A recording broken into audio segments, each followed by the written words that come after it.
morning everyone. Till page number 37 the story was that America was fighting for her independence. This is the story of about 1757. Okay, 1776. So from paragraph 14, I must know what they are planning. I am sure it's bad and I won't go home till I find out, thought Tabby. Marching into the kitchen, she presented her egg with a message from madam Hosmer. अब उसने ये decide कर लिया था कि जब तक वो पता ना लगा ले कि इनके घर कौन गेस्ट आया है, क्यों आया है, वो यहाँ से जाएगी नहीं. और इसी उससे थॉट से वो किचन के अंदर एंटर करती है और वहाँ जाके वो जो एग से भरा हुआ जो उसका बास्केट था और मैसेज था वो उनको, जो मैडम होस्मेयर का मैसेज था वो उनको देती है. They are mighty welcome child, we have unexpected company to dinner, said Mister Bless. Can I help ma'am, I quite good at beating eggs, besides I am tired and would not mind sitting a bit if I am not in the way, said Tabby. Tabby ने बोला, वो sorry जिनके घर वो गई थी तो Mrs bliss ने बोला कि हमारे घर कुछ गेस्ट आ रहे हैं. तो टैबी ने तुरंत उनसे कहा कि मैं बहुत अच्छे से अंडे फेंटती हूँ और अगर आपको कोई काम चाहिए क्योंकि आपके घर में अनएक्सपेक्टेड गेस्ट आ रहे हैं जिनका आपको पता नहीं था, तो मैं आपको मैं आपको लंच बनाने में मदद कर सकती हूँ. और वैसे भी मैं यहाँ आते आते थक गई हूँ तो मैं थोड़ा बैठ भी जाऊँगी और आपको हेल्प कर दूँगी. Paragraph 17, can I help ma'am, I am quite sorry. Paragraph 19, pick up her basket, Tabby marched out the kitchen with her nose in the air. पर उन्होंने उस चीज़ के लिए मना कर दिया कि उनको हेल्प नहीं चाहिए. तो टैबी ने अपनी बास्केट उठाई और वो उस किचन के बाहर चली गई. पर उसका पूरा ध्यान कहाँ था, जो कान उसके लगे हुए थे पूरे किचन में ही लगे हुए थे, घर में लगे थे, ताकि उसको पता चल सके कौन से गेस्ट आ रहे हैं. But as she pass the front of the house she could not resist and another look through the open window as he leaned in. Something moved under the long tablecloth and swept the floor. Suddenly out popped a grey cat head. Then the cat came up purring to meet the newcomer. Where one tabby hides, another can. Do I dare to do it? What will happen to me if they find me? But how wonderful it would be if I could hear what these men are plotting, Tabby thought to herself. पर जैसे ही वो घर से बाहर निकल रही थी तो उसने जो हॉल की विंडो थी उसके अंदर उसने देखा, और उसने क्या देखा कि वहाँ पे जो टेबल क्लॉथ है उसके नीचे से एक कैट निकल रही है. और फिर उसके दिमाग में कुछ आया और उसने ये भी देखा कि वो कैट चुपचाप वहाँ से टेबल क्लॉथ के अंदर छुपी हुई थी और वहाँ से निकल रही थी. Hiding the basket among the bushes, she leapt lightly, and while the cat sat on the window calmly washing its face, she vanished under the table. फिर उसने ये देखा कि थोड़े देर तो वो कैट वहाँ पे बैठी रही और खिड़की पे और अपनी फेस साफ कर रही थी, और उसके बाद वो वैनिश कहाँ हो गई, टेबल के अंदर. Tabby's heart began to flutter. It was too late to retreat. The poor girl could not make herself as small as possible, quite hidden under the long folds of the tablecloth. But the time the guests were called in, Tabby's were calm again. तो जैसे ही tabby ने वो table जब देखा था तो उसने idea बना लिया था कि वो उस टेबल के अंदर बैठ के छुप जाएगी और वहाँ से पूरी बातें वो सुनेगी. पर थोड़ी देर में क्या होता है, वहाँ पे वो कैट भी फिर से वापस आ जाती है. For a time, the hungry gentlemen were too busy eating to talk much, but soon they were ready for business. They drew closer together and spoke in low voice. However, she heard enough to prove that she was right. The newcomer were Captain Brown and another junior officer of the British Army. They had come to find out where the supplies were stored and how well the town was defended.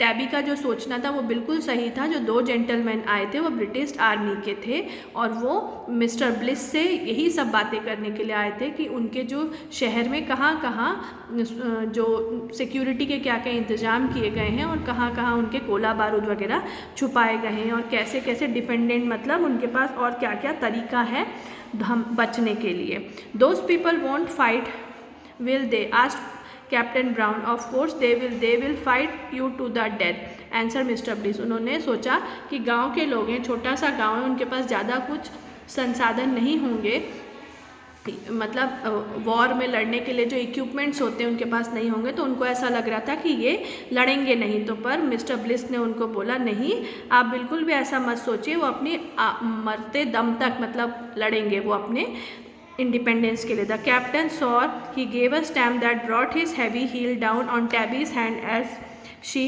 Leaned forward. The blow nearly forced a cry from her, though faint with pain, she bit her lips and never stirred.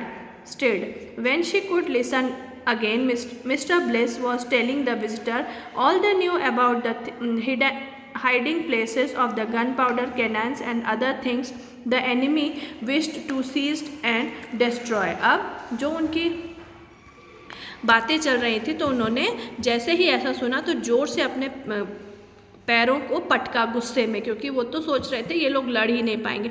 और जब उन्होंने वो पैर पटका तो वो क्या हुआ, टैबी के हाथों के ऊपर उन्होंने पैर पटका। टैबी को बहुत ज़ोर से दर्द हुआ, पर वो मुंह दबा के रह गई, क्योंकि अगर वो चिल्लाती तो वहाँ उनको पता चल जाता कि उस टेबल क्लॉथ के नीचे कोई है। और दूसरी चीज़, उन्होंने पूरी बातें सुनी और वो पूछ रहे थे कि कहाँ कहाँ पे कौन कौन सी चीज़ें छुपाई गई हैं ताकि हम उसको डिस्ट्रॉय कर दें, तो वो लोग हार जाएं, जंग लड़ ही ना पाएँ। Paragraph 28. Just as they were preparing to leave the table, Tabby was overcome by a sudden sneeze. She thought she was lost. She hid her face, expecting to be dragged out any moment. जैसे ही वो लोग जाने वाले थे उतने में ही tabby को बहुत ज़ोर से स्नीज मतलब छींक आ गई। तो अब तो वो डर गई थी कि अब तो उसको कोई बचा ही नहीं सकता, अब तो डेफिनेटली टैबी पकड़ी जाएगी। What's that? exclaimed the officer. It came from under the table, added Captain Brown. A hand lifted a corner of the cloth. उन लोगों ने जैसे ही उसकी आवाज़ सुनी तो उनको लगा कि क्या है, कोई तो है, और वो उतने में टेबल क्लॉथ उठाने लगे देखने के लिए कि इसके अंदर से ये आवाज़ आई थी। A shiver went through Tabby. She held her breath with her eye open with big brown hand, but the next moment she could have laughed with joy, for the cat saved her. The cat had become a doze of her warm skirts. Now when the cloth was risen, thinking she was to be fed, the cat rose and walked out, purring loudly, tail straight up, with its white tip waving like a flag of truce. अब उसने जैसे ही उन्होंने उठाया तो वहाँ वो जो tabby का जो स्कर्ट था उसके ऊपर कैट बैठी हुई थी। जैसे ही इन लोगों ने वो टेबल क्लॉथ उठाया देखने के लिए कि इसके नीचे से आवाज़ आई थी, तो वहाँ से कैट को लगा कि अब उसको कुछ खाने को मिलने वाला है, तो वो वहाँ से धीरे से परिंग मतलब ऐसे पूँछ को हिलाते हुए धीरे से कामली वहाँ से बाहर निकल गई। It's only the old cat gentleman. फिर वो आपस में बात करने लगे, अरे ये तो एक कैट है, a good beast and luckily for us unable to report our talk, said Mr. Bliss with a sight of relief. उन्होंने आपस में बात की, अरे ये तो एक कैट है जो कि हम लोग डर रहे थे कि हमारी बात किसी ने सुन ली है, तो ये तो एक कैट है, चलो ये बहुत अच्छा हुआ, हमारी बात अब यहाँ वहाँ नहीं जाएगी। Soon after this they left the room and the three men, the two visitors and the local Tory set off for Boston. Then the spy crept out softly, jumped over the windowsill and ran away as fast as her stiff legs would carry her. मतलब जैसे ही वो लोग वहाँ से room से गए और वैसे ही जो टैबी थी वो भी धीरे धीरे क्रेप्ट करते हुए खिड़की तक पहुंची और वहाँ से जल्दी से कूद के भाग गई। और टैबी ने पहले ही अपना जो एग का बास्केट था वो तो बुशेस में मतलब पेड़ों के बीच में छुपा दिया था। By the time she told her tale, however, the British soldiers were well on their way to Boston, so they managed to escape, but the warning was given and Tabby received great praises for her are under the table. अब उसके बाद वो British soldier भी वहाँ से निकल के Boston के लिए निकल गए और वहाँ से टैबी भी निकलने में सफल हो गई। उसके बाद टैबी को उसके कार्य के लिए उसको बहुत ज़्यादा सराहना दी गई। The people had time to move the valuable supplies to other town nearby. They got their cannons ready and their Minutemen had them trained on the enemy. Those brave farmers meant to fight, and the words know how well they did it when the R came. उसके बाद लोगों को जब ये पता चला तो उन लोगों ने उस हिसाब से पूरा एक वार की तैयारी कर ली थी. अपने सारे जो सामान थे उनको छुपा दिया था और जिस जिस चीज़ की ज़रूरत थी उसकी पूरी तैयारी उन लोगों ने कर ली थी. Much later when the fighting was over, the dead buried and the wounded carried for and the Tories punished. Daniel Bliss' property was taken over by the government. Many of his things were sold on an auction. Tabby's uncle brought the tablecloth and gave it to her, saying, "There, my girl, this right belongs to you. Thank to you, quick eye and ear. We were not taken by surprise, but sent the red coat back faster than they came."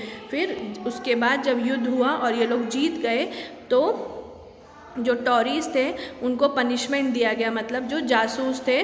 फिर Daniel bliss की पूरी property जो थी उसको government ने ले ली और उसके बाद उसका ऑक्शन करवाया. तो ऑक्शन में जो अंकल थे टैबी के, वो टेबल क्लॉथ लेकर आए ऑक्शन से ख़रीद के और उन्होंने टैबी को गिफ्ट किया और ये कहा कि ये तुम्हारा गिफ्ट है. अगर तुमने उस दिन अपनी इतनी ज़्यादा चतुराई नहीं दिखाती, उस दिन आप इतने ज़्यादा अवेयर नहीं रहती, तो आज हम वो रेड कोट्स मतलब ब्रिटिशर्स को यहाँ से कभी भी हटा नहीं पाते. So the chapter is completed. Next time I will send you the question answer. So please read the chapter, and if you had got any doubt, then you can ask me. Have a good day.